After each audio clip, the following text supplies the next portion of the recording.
We're right now bird banding, and here's a scale-breasted hummingbird, and I can feel his heart beating really fast, so I'm gonna release it now.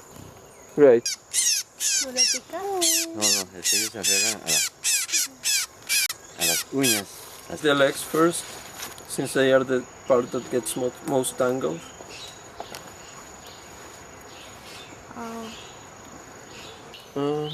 Yeah.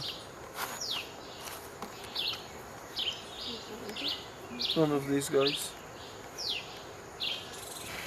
If it's swollen, it's a breeding male. But this one, it's either a female or a non-breeding male. Oh.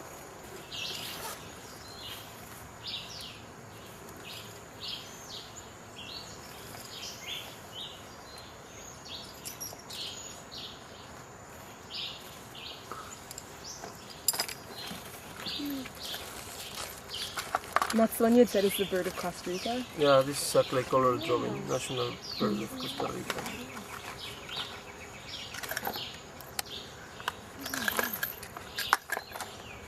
We record the band number, the species name, the alpha code, which is based on the species name. It's usually the first letters of the English common name. Yeah, sure. It's an anything. Oh, okay. She puts her on the ground. Okay, Greenwich. This is a Greenwich Chelania. Doesn't want to go. Maybe he's out of the. Maybe he's like. Just wobble your hand a bit. No, she can hang out if she wants. Alright. Wow. That's so funny. Maybe she's loving the attention. She's like, yeah. I'm starved. Or scared. Yeah, that's probably it too. Sometimes they just don't realize they are free. Like they could just give up and they don't. They stop fighting and they. Oh, there she is. Yeah. Wanna go home? Want it? Oh, that's nice. Try. Like this. You tie it. Take the pole out. It's really easy, and then just pick it up one arm at a time. Being very careful that it doesn't touch the ground.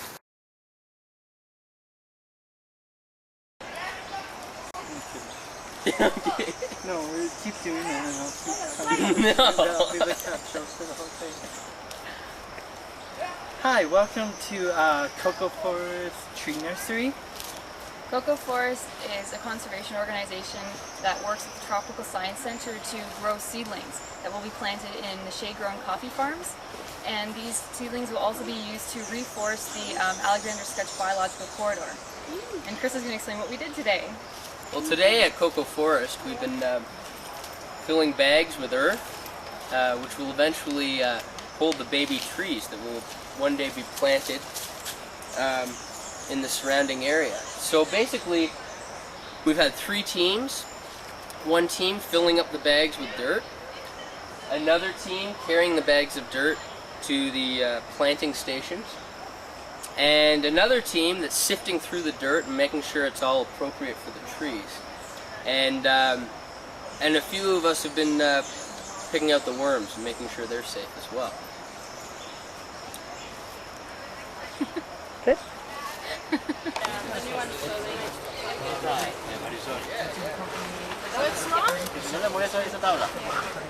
You don't want to take out, but Anybody not want to be in the sun? Some people are leaning on me. I don't mind. I'm okay. It's not my idea. I know. I don't mind. Oh, I'm okay.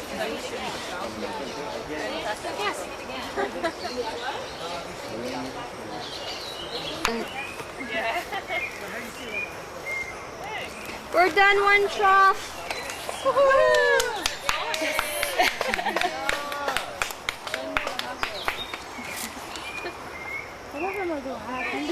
How does it feel? I just sat down the whole time and just grabbed soil, so I'm pretty good. And in the shade, so I can't complain. How does it feel to be done? Good. Very satisfying.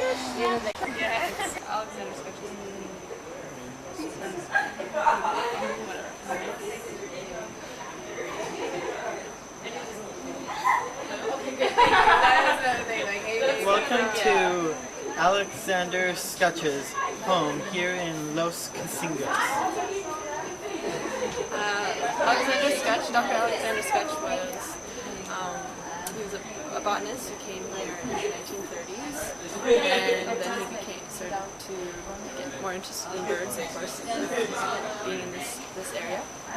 And so he's actually a world-renowned ornithologist and has published over 30 books. And his goal was to conserve this area and do research on, I guess, biodiversity of birds. And so he established his homestead here and lived here until he was almost 100 years old. He died in 2004. And he's encouraged a lot of York students to come down and do research, and he used to always meet with the students, and unfortunately we don't have that opportunity. But apparently the spirit lives on because we're still all welcome to come and stay. Yes, and they welcome us to come and continue to do research. And right now it's visited mostly by students.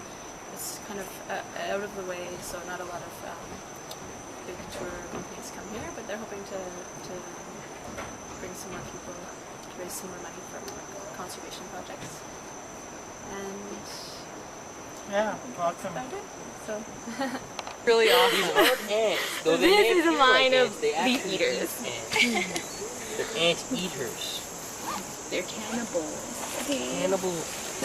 Ants. Behold, we have a vine of leaves. Woo. Actually, it's pretty cool. I shouldn't be sarcastic because I have a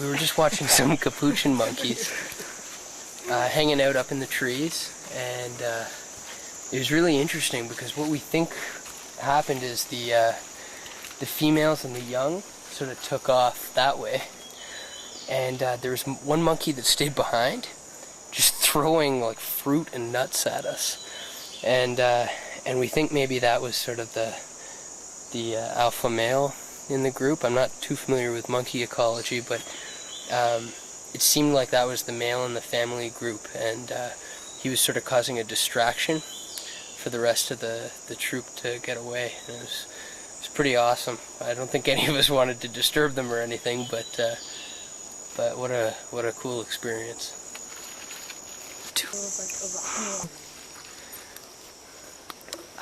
We think it's, well, we're sure it's made by one of the two large woodpecker species found here in Costa Rica, either the lineated woodpecker or the pale-billed woodpecker. And from what I know of pileated woodpeckers, which are related to the lineated woodpecker, that to me looks a little bit too round. That was a terrible picture. So it may be a pale-billed. Look how bad this picture was. what the hell is it? What are you doing? He's touching It's I can't help it. I'm just drawn to it. touching and rubbing. It's just so alluring, soft, and alluring. He's jealous. I can't take it. We're right now in the Las Cusingas rainforest, and so far we've seen a variety of wildlife, including monkeys, woodpecker nests, and other birds. It's a really beautiful place with a lot of diverse animals. It's probably the first time I've seen monkeys. I think first time everybody's seen monkeys. It's been a really good experience.